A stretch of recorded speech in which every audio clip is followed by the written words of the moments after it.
Nos acompañen. Vamos a compartir primero el libro de Éxodo en el Antiguo Testamento y nos vamos a ir al capítulo 12 y leeremos los versos 13 al 14. 3 al 14, perdón. Todos nosotros venimos evidentemente de familias que no estaban en el camino del Señor, no necesariamente, pero hasta el presente mantenemos un nexo con amigos y familiares que todavía no están en el mismo camino que nosotros, ¿no es cierto? ¿Cuántas personas tienen todavía familia católica? ¿Cuántas personas, muy bien, tienen familia y amigos que están en otras religiones, en otras creencias? Habemos personas que por cualquier razón estamos ya alejados de nuestros seres queridos. Y esto complica nuestra situación un poco en estas fiestas, ¿no es cierto? Muchas personas podemos creer que estamos cometiendo un error al compartir este tiempo con nuestra familia y no debe ser así. Nosotros debemos saber que en el lugar en el que estamos, nuestro Padre tiene trabajo para nosotros. Eso es lo más importante que tenemos que considerar, que estamos en un lugar donde el Señor puede hacer mucho por nuestros seres queridos.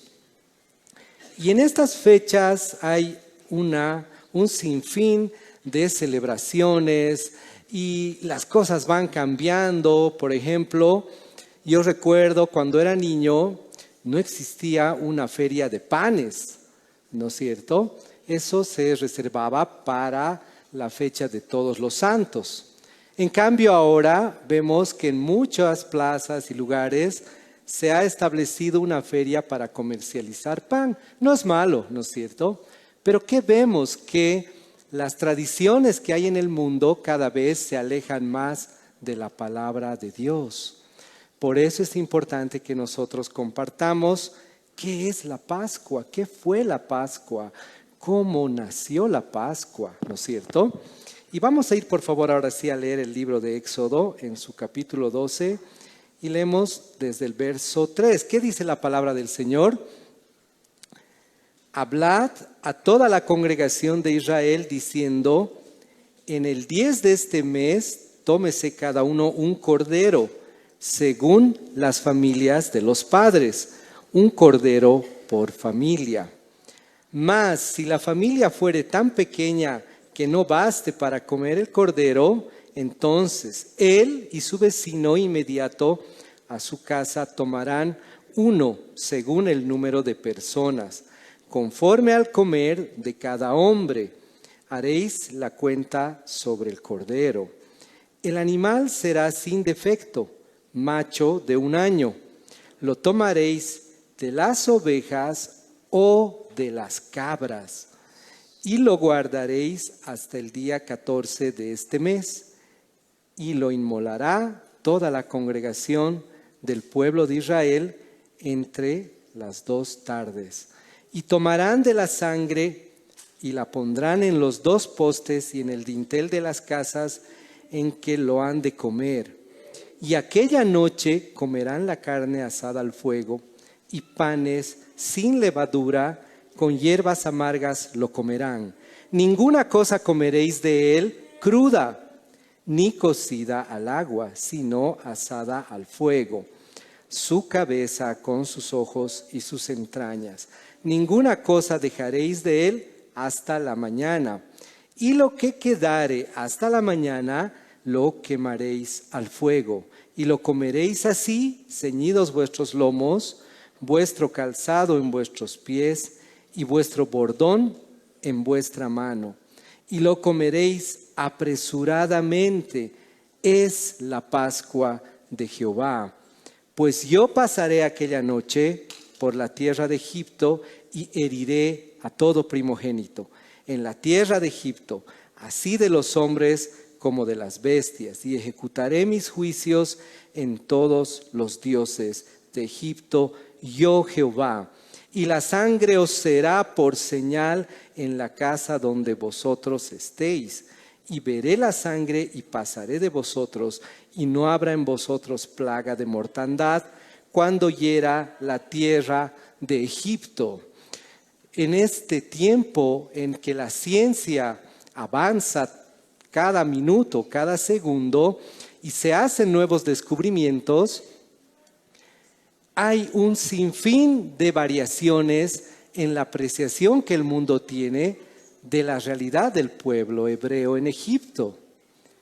En la actualidad están manejando teorías que dicen que el pueblo de Israel era empleado del faraón, que le pagaban un sueldo, que no estaba en esclavitud. ¿Para qué vienen estas teorías a nuestros oídos? Solamente a confundir la verdad bíblica. La verdad bíblica es que el pueblo de Israel era cautivo, eran esclavos, estaban sometidos a una vida sin privilegios por generaciones. Y era la voluntad de nuestro Señor que sean liberados. Ustedes conocen bien la historia, ¿no es cierto? Pero ¿por qué hablamos de esto? Por el tema de la Pascua. Como Faraón había endurecido su corazón, no deseaba que el pueblo de Israel sea liberado. Y tuvo que haber una última plaga para sensibilizar un corazón tan endurecido. ¿Y de qué se trataba? De la muerte de los primogénitos. ¿Cuántos tenemos hijos hoy? ¿Cuántos ya tenemos nietos? ¿Se imaginan que nuestro primogénito tenga que morir? ¿Se imaginan? ¿Pueden creer? ¿Pueden pensar en esa realidad? No como una historia de ficción, como algo que sucedió. Es la prueba más dura para una madre y un padre que fallezca su hijo, a cualquier edad. Esa persona nunca más vuelve a ser la misma, nunca más. No importa lo que ustedes escuchen de tratamientos, el Señor sana los corazones, pero ese hecho va a estar en su vida por siempre. Y eso sabía nuestro Creador para designar como última de las plagas la muerte de los primogénitos. El faraón amaba entrañablemente a su hijo. Era el tesoro más grande que él tenía. Él podía cambiar todo lo que tenía por la vida de su hijo y no lo salvó. Entonces, como nuestro Señor tiene una manera distinta de hacer las cosas a la que tenemos nosotros, no hizo una celebración sin sentido. Esta celebración tenía el propósito de establecer un pacto entre el pueblo de Israel y un Dios que todavía no lo conocían. Cuando Moisés y Aarón daban las instrucciones, el pueblo dudaba.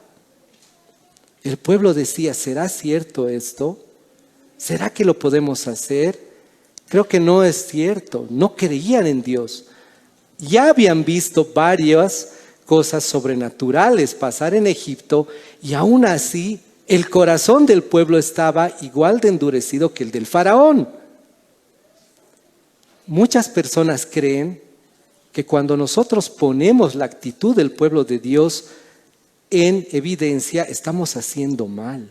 Pero eso no es cierto.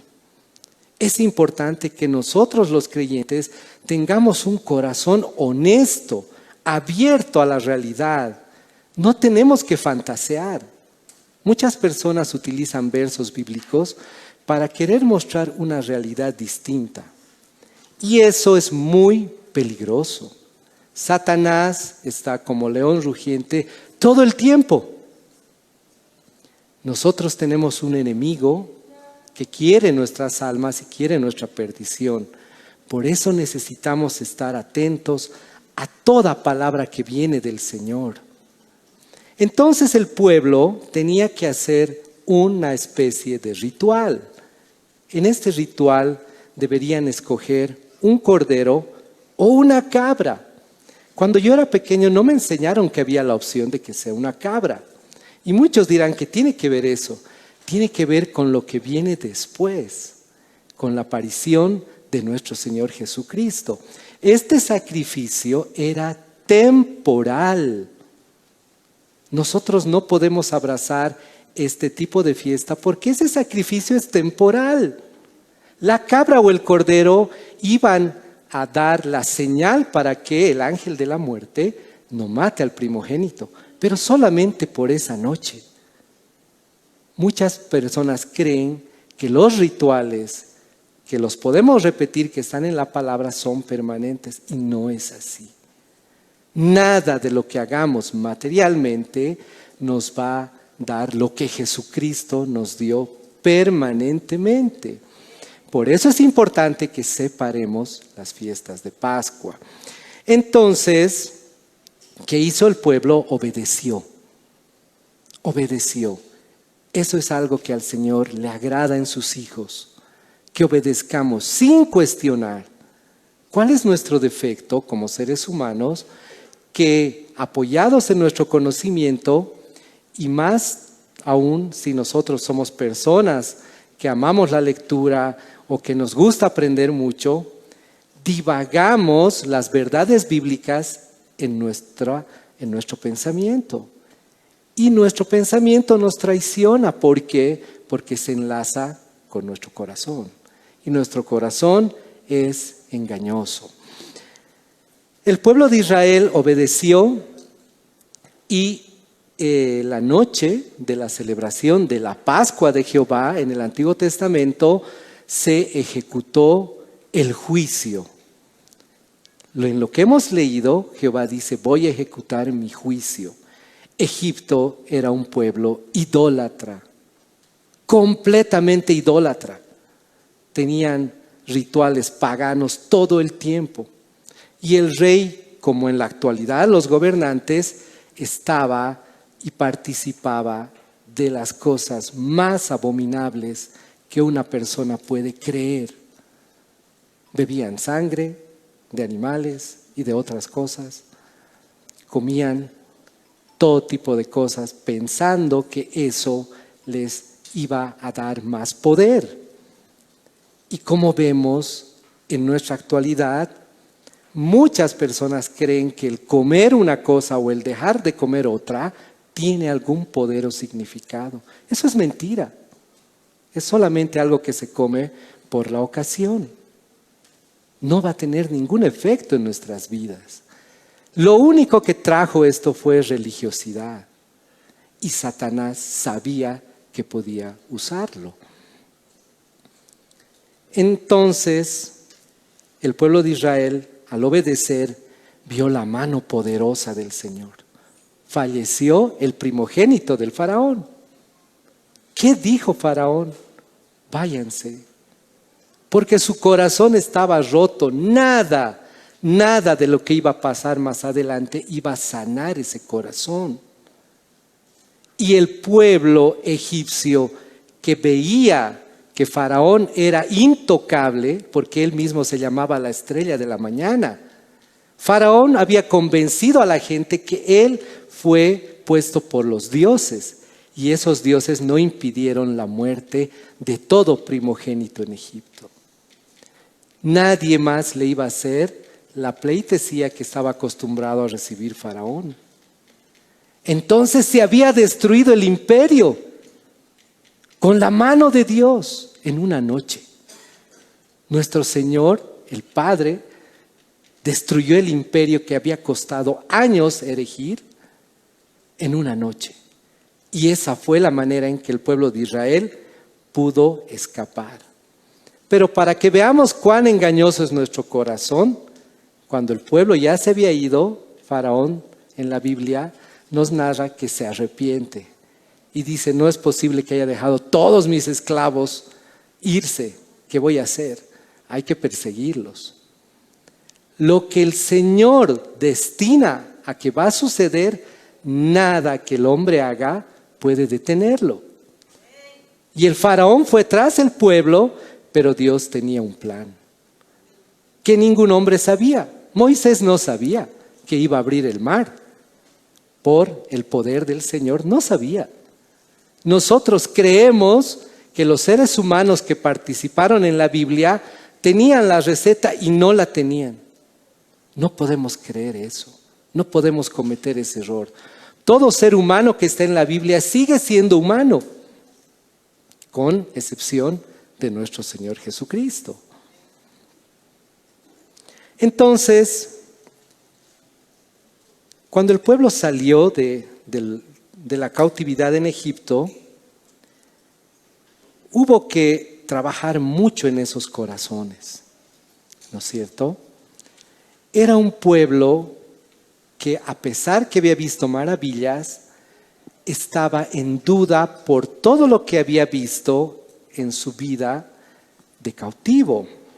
Nosotros podemos ver esto y ejemplificarlo tanto con nuestras vidas como con la vida de los más jóvenes. Cuando un niño va a su colegio y vuelve a casa, le dice: mamá, te cuento que el profesor ha llevado un lagarto. He conocido un lagarto. ¿Podemos tener uno?, dice. ¿Qué le dice la mamá? No, hijo, no podemos tener un lagarto. El niño se siente triste. Al día siguiente vuelve a su rutina, porque la gran virtud de nuestros niños es que se olvidan pronto, ¿no es cierto? No albergan rencores y simplemente para ellos son cosas que pasan en su vida. De esta manera el pueblo de Israel vio los lujos con los que vivía Faraón. El oro, ¿no es cierto?, que los egipcios colectaban de todas partes que les era posible para hacer vestimentas para el faraón. Todo eso, queridas hermanas y hermanos, puso en el corazón de los esclavos ambición. Y ellos querían la vida que Faraón tenía. De alguna manera querían tener esa vida. Por eso, cuando estaban en el desierto y a pesar de que sus necesidades básicas eran saciadas, querían volver. Querían volver. Decían: volveremos a Egipto. Ahí teníamos todo. Aquí no tenemos nada. Y era mentira. Lo tenían todo, porque el Señor estaba con ellos. ¿Se imaginan en la noche una columna de fuego que esté desde el piso hasta el cielo? ¿Se imaginan ver eso? Ellos lo veían todos los días. Esta columna les guiaba. Y aún así su corazón estaba inclinado a lo material. Y soñaban con volver a Egipto. Eso también nos pasa a nosotros. Nos puede suceder. De esta manera es que, al quedar instituida esta tradición, hasta el presente muchas expresiones de fe quieren adoptarla. Y es porque a cualquier persona le es fácil decir: mata un cordero, comételo y han sido perdonados tus pecados. ¿No es cierto? La tradición es fácil de abrazar, no cuesta mucho. Es más, todos los mercados en este feriado se han llenado, ¿no es cierto? Porque la gente fue a comprar. No medía, no decía: me va a faltar mañana, me va a faltar la otra semana. No, este es el momento de compartir. No es nada malo, no lo estamos censurando, pero estamos llevando al análisis a la palabra de nuestro Señor. ¿Qué pasó? ¿Qué pasó más adelante? Una vez que el pueblo de Israel fue liberado, el Señor les había prometido una tierra, ¿no es cierto? Había una promesa. El Señor no sacó al pueblo de Israel de Egipto para que divague en el desierto. ¿Por qué el pueblo se perdió en el desierto? Por su pecado. Porque no obedeció al Señor. No tenían el deseo de obedecer al Señor. Y el Señor tuvo que, como a un hijo, disciplinar a su pueblo 40 años. ¿Cuántas personas adultas como Moisés no vieron la tierra prometida? Y él no tenía la misma responsabilidad que los otros, pero tenía que venir la disciplina del Señor, porque el Señor a sus hijos los ama y los disciplina. Desde entonces el Señor nos mostró que era importante obedecerle. Y obedecerle en todo lo que Él dijo. Entonces, la celebración de la Pascua debería quedarse como ¿qué? Como una instrucción de obediencia para no sufrir consecuencias.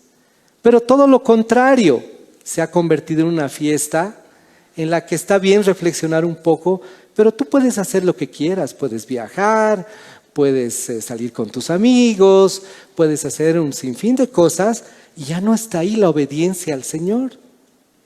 No radica la obediencia en eso, en que tú tengas libertades, no hay obediencia. La obediencia radica en que conoces la voluntad de tu Padre. Y si conoces la voluntad de tu Padre, ¿la estás haciendo? Si no la estás haciendo, tienes que cuestionar tu diario vivir. Todos tenemos que cuestionar nuestro diario vivir. El pueblo de Israel, después de haber salido de Egipto y haber entrado a la tierra prometida, empezó a tener reyes, ¿no es cierto? Reyes que estaban nombrados por el Señor, cada uno de ellos con defectos y virtudes. Entonces la fiesta de la Pascua seguía como fue instituida en el Éxodo. Pero aquí viene un hecho muy importante, que es que Satanás se había aprovechado de la debilidad de los reyes israelitas. Y todos ellos empezaron a olvidarse de nuestro Señor. Cuando un rey y gobernante se olvida de los valores y preceptos bíblicos, ¿qué creen? ¿Que el pueblo lo va a recordar o se va a olvidar? Igual lo va a hacer. Todo el pueblo se empezó a olvidar del Señor. Y eso pasa hasta nuestros días. Y tanto nos ama nuestro Padre. El amor de nuestro Padre no tiene medida, que diseñó un plan de salvación permanente. Ya no que se haga anualmente. Entonces, junto a su Hijo, nuestro Señor Jesucristo, ejecutan el plan de salvación. ¿Y en qué consiste este plan? Como un plan, Satanás no tenía que saber y sospechar, si no hubiera interferido, ¿no es cierto? Entonces nuestro Señor, junto a Jesucristo, ejecutan el plan de salvación y nace nuestro Señor Jesucristo. De la manera más humilde. Si este plan de salvación hubiera estado coordinado con la iglesia, Jesucristo hubiera tenido un lugar de privilegio. ¿No es cierto? Hubiera tenido un templo donde nacer. Hubiera tenido la mejor atención médica para nacer. Hubiera tenido lista ropa digna del Rey de Reyes. ¿La tuvo? Nada.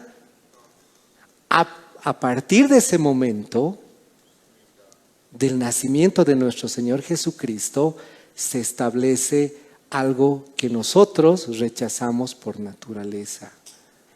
El plan de Dios no depende de dinero, no depende de recursos.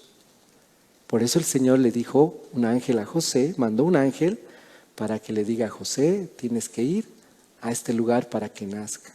Cuando José llega a Belén, ¿estaban las puertas abiertas? No había hospedaje, no había.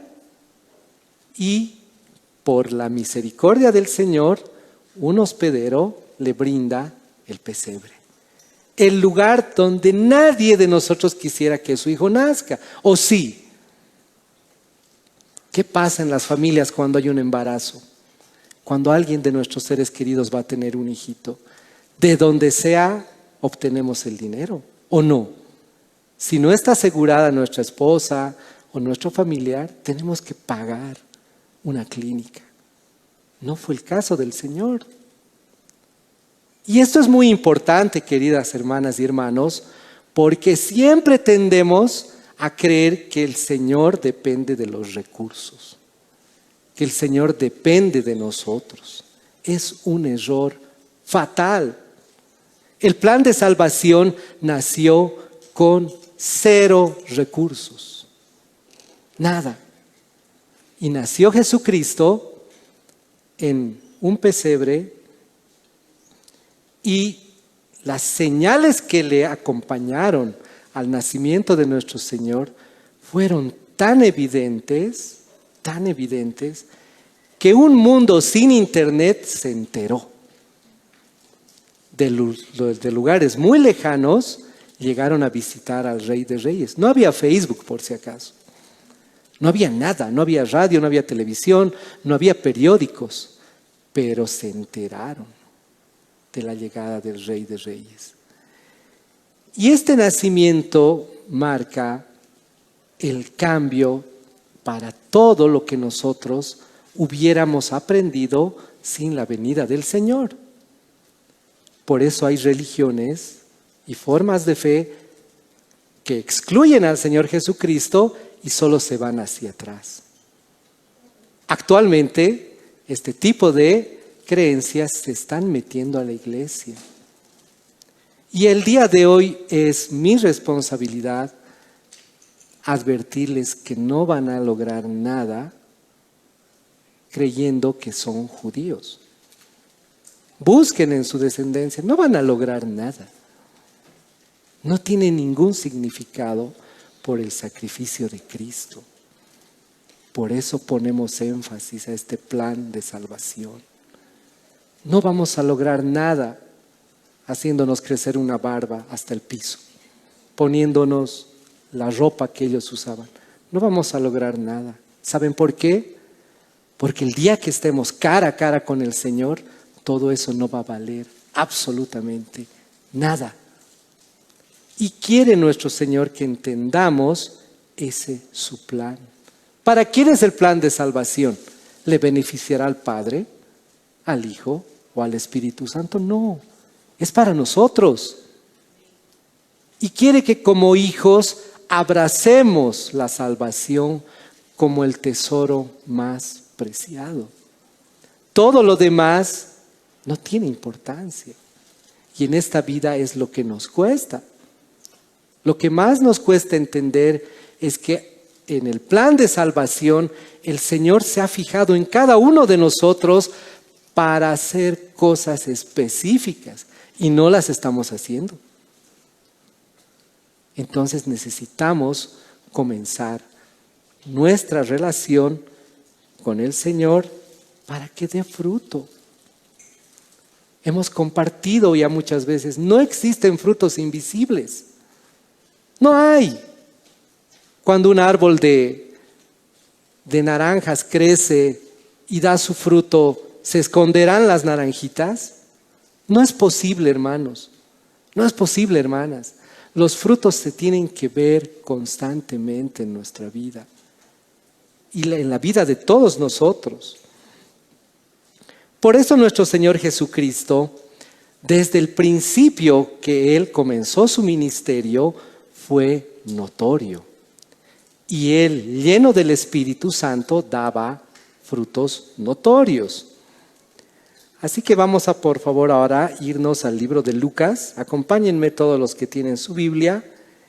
Y los que no tengan problema, vamos a poner acá, con ayuda de nuestros hermanos. Vamos, por favor, a Lucas, en el Nuevo Testamento. Vamos al libro de Lucas y vamos a leer el capítulo 22, los versos 7 al 16. Lucas, por favor, acompáñenos. Lucas 22, versos 7 al 16. ¿Qué dice la palabra de nuestro Señor? Llegó el día de los panes sin levadura, en el cual era necesario sacrificar el cordero de Pascua. ¿Nos damos cuenta? Seguía vigente la fiesta. Estaba plenamente vigente. Verso 8. Y Jesús envió a Pedro y Juan, diciendo: id, preparadnos la Pascua para que la comamos. Ellos le dijeron, seres humanos: ¿dónde quieres que la preparemos? Nuestro Señor Jesucristo les dijo: he aquí, al entrar en la ciudad, os saldrá al encuentro un hombre que lleva un cántaro de agua. Seguidle hasta la casa donde entrare. Y decid al padre de familia de esa casa: el maestro te dice, ¿dónde está el aposento donde he de comer la Pascua con mis discípulos? Verso 12, entonces él os mostrará un gran aposento alto, ya dispuesto, preparad allí. Fueron pues y hallaron como les había dicho y prepararon la Pascua. Cuando era la hora, se sentó a la mesa y con él los apóstoles. Y les dijo: cuánto he deseado comer con vosotros esta Pascua antes que padezca. Porque os digo que no la comeré más hasta que se cumpla en el reino de Dios.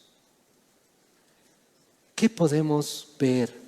Que nuestro Señor Jesucristo mostraba un poder impresionante a cada momento. Lo primero que les dice a Pedro y a Juan, ¿no? Vayan y busquen a este hombre. ¿Cómo lo sabía? Los discípulos, ¿qué hicieron? Obedecieron ciegamente. Estamos hablando que estamos casi al borde de la crucifixión. Y ya los discípulos habían pasado mucho tiempo viendo las maravillas del Señor. La palabra dice que son tan incontables las maravillas que hizo que no alcanzarían los libros ni las bibliotecas. Porque el Señor no hizo solamente un milagro por aquí y otro por allá como muchos creen. No, su vida fue dedicada al servicio, a la honra del Padre. Entonces Jesús les dice: busquen a esta persona, síganle hasta la casa, y el padre de familia, el jefe de familia de esa casa, ya había preparado antes que los apóstoles lo encontraran. No es que los discípulos fueron y le dijeron: el maestro te manda a preparar. No es así. No es así. En nuestra mente tenemos que desvincular todo lo que hemos creído siempre acerca de un Dios fantasioso. No, el poder de Jesucristo era impresionante. Y los discípulos lo encontraron y le dijeron: ¿dónde está el aposento? Suban, pasen, está listo. Y es hermoso poder conocer a nuestro Señor en la dimensión que Él es. Un Dios poderoso, capaz de hacer lo que nuestra mente no cree que puede hacer. ¿Y qué les dice a los discípulos que iban a ser apóstoles posteriormente? Cuánto he deseado estar con ustedes de esta manera, porque estaban juntos siempre, viajaban todo el tiempo, recorrían pueblos, dormían a la intemperie. No nos tenemos que olvidar que el ministerio de nuestro Señor Jesucristo fue completamente humilde. Ellos no tenían una flota de última generación para que los lleve de lugar a lugar. Es más, no tenían una muda de ropa, como la mayoría tenemos. No tenían nada. Ese era el requisito para seguirlo a Él. Y no era que Jesucristo sí tenía, no. Él era el que daba el ejemplo. No manejaba una moneda en su bolsillo. ¿No es cierto? Entonces, les dice: cuánto he anhelado estar en una mesa, tranquilos, con comida, con tiempo de hablar de nosotros. He anhelado este momento. Y los discípulos tenían otras ideas en su cabeza. Ellos no sabían lo que venía. El Señor Jesucristo sí sabía. venía uno de los momentos más difíciles para la vida de ellos. Cuando el Señor Jesús fue capturado, la mayoría desapareció. Tenían un terror tremendo porque les venía eso a ellos.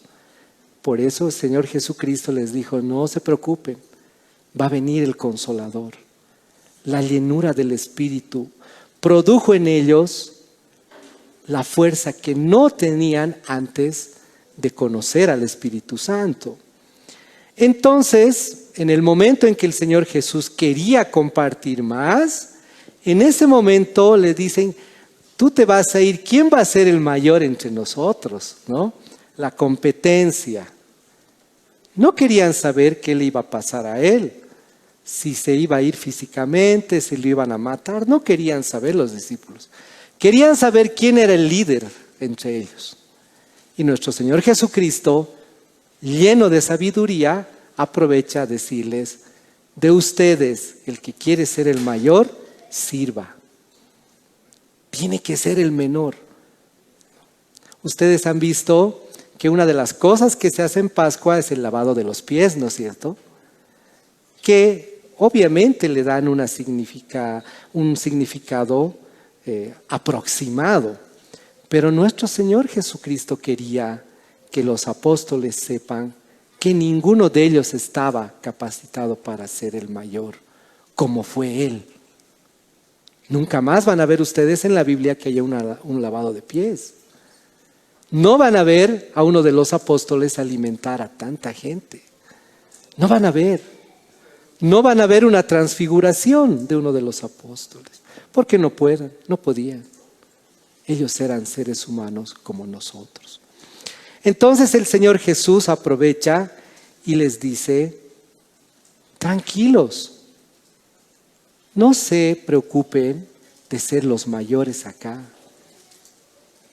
Ustedes como mis discípulos han sufrido todas mis pruebas, les dice.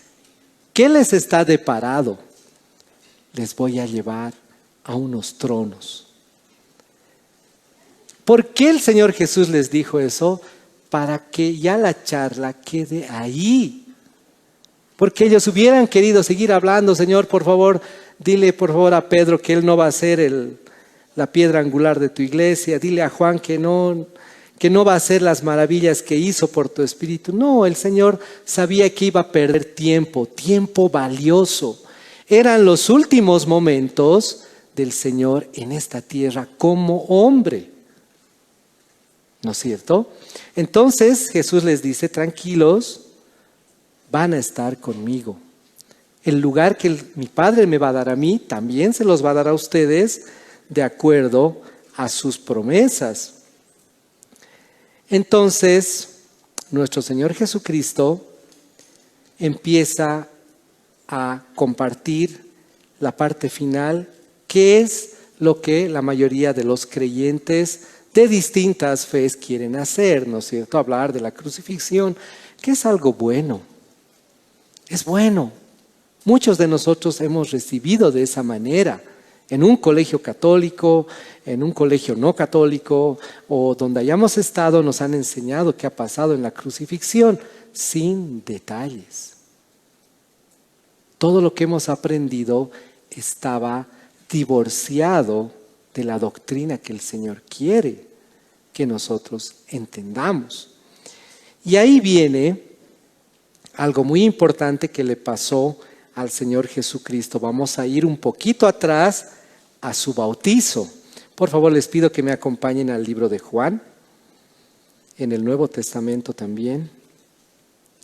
Vamos a leer Juan, capítulo 1, verso 29 y 34, al 34.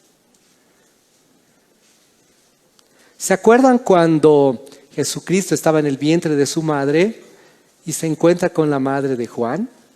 ¿Se acuerdan?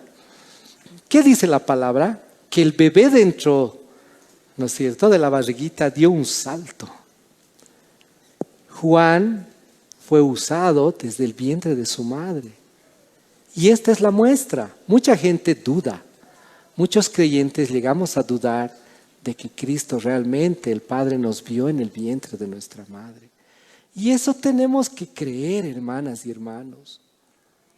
Tenemos que creer que el Señor tanto nos ama, que nos ha visto y nos ha guardado. Si no, no estaríamos acá. Hubiéramos fallecido. Entonces, como Juan desde la barriguita ya lo conocía, en el verso 29 de Juan, capítulo 1, dice: el siguiente día vio Juan a Jesús que venía a él y dijo: he aquí el Cordero de Dios que quita el pecado del mundo. Este es aquel de quien yo dije: después de mí viene un varón, el cual es antes de mí, porque era primero que yo. Y no le conocía más para que fuese manifestado a Israel, por esto vine yo bautizando con agua. Para los que no tengan o no sea muy relevante, Juan el Bautista lo primero que hizo fue separarse de la sociedad. Era lo que ahorita llamaríamos un ermitaño. Se vestía con pieles de animales. No tenía un traje muy bonito. ¿Qué comía Juan? Langostas y miel silvestre. ¿Cuánto gastaba? Cero. Cero. No había presupuesto para la vida de Juan. Ese era el requisito para que Juan empiece a bautizar en agua. Y mucha gente decía: creo que este es Jesucristo. Porque no vive con nosotros, no necesita de casa, no tiene wifi. Qué raro, ¿cómo vive? Impresionantemente, las personas que hicieron la voluntad de nuestro Señor no tenían presupuesto. Y Juan bautizaba en un río, ¿no es cierto? ¿Quiénes se alertaron primero? Por supuesto que fueron los sacerdotes y escribas. Porque Juan, por la revelación del Espíritu, hablaba cosas impactantes que no estaban, uno no escuchaba en el templo. Porque como en nuestros tiempos, en muchos lugares solo se habla lo que le conviene a la gente, lo que les gusta, lo que nos gusta, lo que nos motiva. Buscamos motivadores internacionales con un nombre muy grande. Va a llegar tal persona, dice que va a gastar tanto de dinero. Yo me puse a pensar, ¿eso estará en la palabra? Que alguien llegue en un avión 5 estrellas, hay que conseguirle una limusina 20 estrellas. Tiene un traje de miles de dólares, un reloj de millones. Qué raro que Juan no haya tenido. Es porque esa persona no tiene la palabra del Señor. Puede ser el más grande motivador, motivadora, motivadore, porque ahora ya hay que hablar, ¿no es cierto?, con el tema de género. No es un mensajero del Señor, lastimosamente, porque lo vemos en la Biblia. Por eso la Biblia nos dice: prueben todos los espíritus, toda persona que dice que viene en mi nombre, vean si a la luz de la palabra cumple. Véanlo. Y no solamente véanlo, tenemos la responsabilidad de hablar a todos los que podamos. Amén. Entonces Juan le dice: este es el Cordero que quita el pecado del mundo. Cuando nuestro Señor Jesús se bautizó, ya quedó establecido que Él iba a ser el último sacrificio. No necesitamos más. La humanidad no necesita otro sacrificio. Y esto, primordialmente, queridas hermanas y hermanos, sabotea las intenciones de muchos. Porque si yo les ofrezco, traigan algo y les voy a dar, eso es fácil. Y eso no quiere el Señor. Por eso la salvación es por gracia, gratuitamente. No debemos permitir que por ningún resquicio entren las doctrinas equivocadas. No debemos permitir. Entonces el Señor Jesucristo, consciente de lo que le iba a suceder, mandó a los discípulos a orar. Venía la hora más tremenda que nosotros no hemos podido ver. Y nuestro Señor Jesucristo ya estaba consciente, pero la verdad es que Él era un ser humano como nosotros y estaba conflictuado en su interior, ¿no es cierto?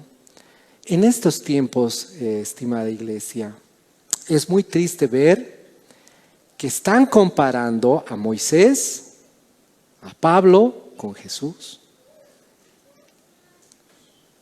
Yo les digo con toda franqueza, todo nombre puede ser borrado de la Biblia y no va a pasar nada. Solo el nombre de Jesucristo es el que permanece. No nos dejemos engañar.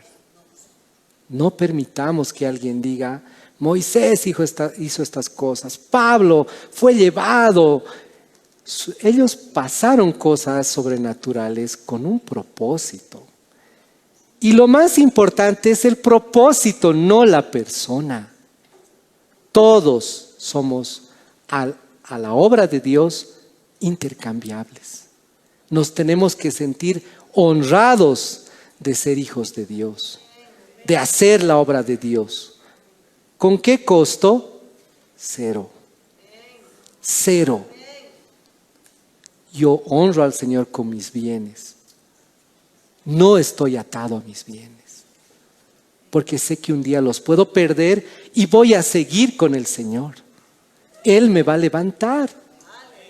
No debo pensar en qué, por eso dice, ¿por qué se afanan? ¿Para qué se afanan? ¿Quién con todo su esfuerzo va a añadir a su estatura algo? Nadie. ¿Y para qué si lo añade? ¿Para qué? Si igual el cuerpo se va a ir a una tumba. No tiene sentido. Entonces nosotros queremos compartir con ustedes el verdadero sentido de la Pascua. El Señor Jesucristo se ofreció voluntariamente al sacrificio para que sea derramada su sangre como la de los corderos pascuales. Y ¿saben qué, hermanos? Nos ha marcado con esa sangre. Él les dijo en la última cena, beban, esto es mi sangre. Yo la estoy derramando por ustedes. Hoy tenemos la oportunidad de esa reflexión, de que un ser maravilloso hizo el sacrificio para que nunca más nadie lo haga. No existe la necesidad. Como hijos de Dios, respetamos la celebración de la Pascua. Pero como hijos de Dios, tenemos la obligación de compartir con estas personas que no conocen este conocimiento. Amén. Nos vamos a poner en pie, por favor.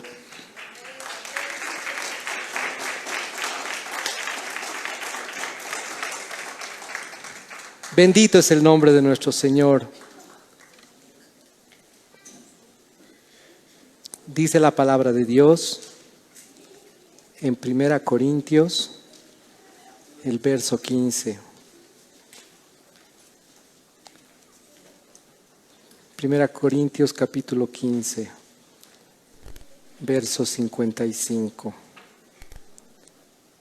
¿Dónde está, oh muerte, tu aguijón? ¿Dónde, oh sepulcro, tu victoria? Ya que el aguijón de la muerte es el pecado y el poder del pecado la ley. Mas gracias sean dadas a Dios que nos da la victoria por medio de nuestro Señor Jesucristo. Los hijos de Dios nos gozamos en estas fechas. ¿Por qué? Porque Jesucristo venció a la muerte. Amén.